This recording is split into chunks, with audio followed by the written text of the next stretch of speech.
Olá, amigos e membros do canal Redemptoris Mater. Sejam muito bem-vindos.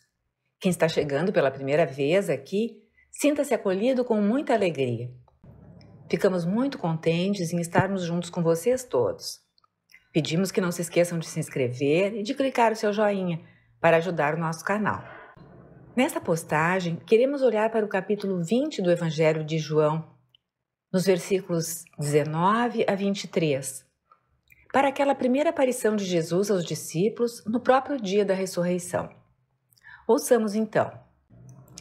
Ao anoitecer daquele dia, o primeiro da semana, estando fechadas, por medo dos judeus, as portas do lugar onde os discípulos se encontravam, Jesus entrou e, pondo-se no meio deles, disse: "A paz esteja convosco." Depois dessas palavras, mostrou-lhes as mãos e o lado.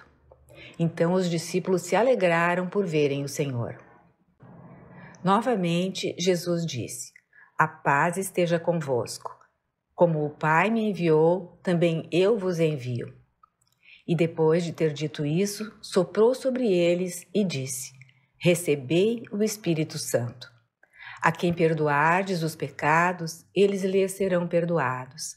A quem os não perdoardes, eles lhes serão retidos." A primeira aparição de Jesus no próprio domingo de Páscoa é significativa como a origem e a instituição do poder do sacramento da confissão. E assim, este segundo domingo de Páscoa é também o domingo da Divina Misericórdia. Jesus dá aos apóstolos o poder de perdoar os pecados.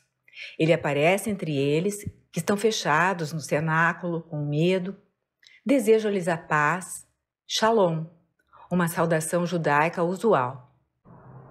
Podemos imaginar como foi bom para os apóstolos ouvir essa saudação, pois todos o haviam abandonado durante a paixão e tinham vergonha disso. Depois de saudá-los, Jesus já os envia, dizendo: "Como o Pai me enviou, eu também vos envio." Apóstolo, inclusive, significa aquele que é enviado. Os apóstolos são enviados por Jesus para continuar o seu ministério. E logo ele sopra sobre os discípulos e diz: "Recebei o Espírito Santo."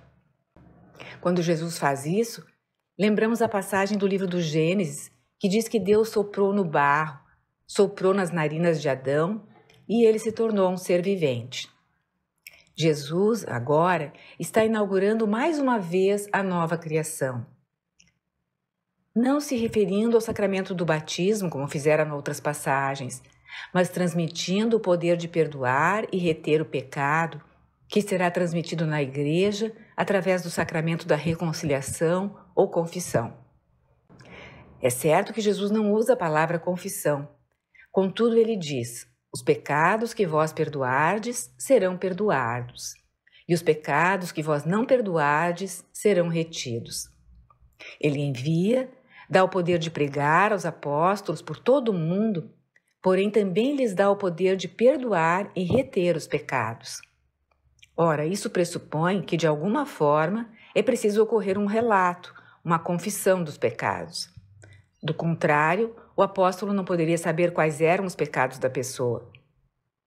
E, se ela estivesse arrependida, perdoá-los, ou, do contrário, não perdoar. Esse é, em essência, o poder do sacramento da confissão. No cenário judaico do século I, essa é uma impressionante outorga de autoridade, porque, como vemos em outros lugares nos evangelhos, quando Jesus perdoa os pecados do paralítico, os que estão ouvindo dizem: "Esse homem blasfema. Quem pode perdoar pecados, senão somente Deus?" De fato, é uma prerrogativa divina perdoar pecados. E, surpreendentemente, agora, Jesus dá essa autoridade divina e esse poder divino aos seus apóstolos. É muito comum ouvir as pessoas perguntarem por que tem de ir a um padre para confessar seus pecados, em vez de confessá-los diretamente a Deus. A resposta é simples. É porque Jesus quis que fosse assim. Ele queria fazer de seus apóstolos e sucessores representantes pessoais, porque sabia como precisamos ouvir as palavras de absolvição. Elas são uma graça especial de saber que fomos verdadeiramente perdoados. Além disso, os representantes de Jesus podem nos chamar ao arrependimento, aconselhar-nos a ponderar, refletir, para chegar ao arrependimento necessário. Porque, para ser perdoado, é necessário ter no coração o desejo sincero de reparar o mal cometido generosamente. Lembremos como São Pedro chorou a sua negação de Jesus. Humilhou-se profundamente, agradeceu a infinita misericórdia e continuou sua caminhada até o martírio.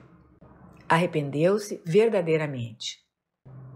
É a isso que somos chamados. Este sacramento é administrado à maneira de um julgamento.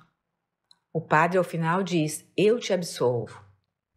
Mas esse mesmo padre é também um pai espiritual e um médico, que indica benevolentemente os remédios, se nós lhes pomos bem aquilo de que sofremos. Por isso, a confissão deve ser feita com grande espírito de fé, lembrando de que o confessor ocupa o lugar de Jesus.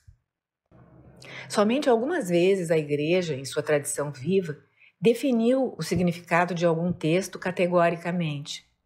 Este texto de João que lemos é exatamente um desses casos. Foi no Concílio de Trento, em 1551, que a Igreja ensinou assim: o Senhor instituiu o sacramento da penitência, principalmente quando, após a ressurreição, soprou sobre seus discípulos e disse: recebei o Espírito Santo. Se vós perdoardes os pecados de alguém, eles serão perdoados. Se retiverdes os pecados, serão retidos. E cita João, capítulo 20, versos 22 e seguintes. É claro, e a Igreja o ensina também no Catecismo, parágrafos 1441 e 1442, que somente Deus pode perdoar o pecado. No entanto, Jesus, como o Deus-homem, como Deus encarnado, delegou esse poder de perdoar e reter os pecados aos apóstolos após a ressurreição. O trecho de João ainda nos mostra que um dos desejos mais profundos de Jesus, a primeira coisa que ele quis fazer no domingo de Páscoa, foi dar aos apóstolos esse poder de começar a reconciliar as pessoas com ele no sacramento da confissão. Durante o seu ministério público, Jesus perdoava pecados. Agora, ele não estará mais presencialmente com as pessoas. Por isso dá aos apóstolos esse poder para levar a reconciliação e o perdão para o mundo inteiro.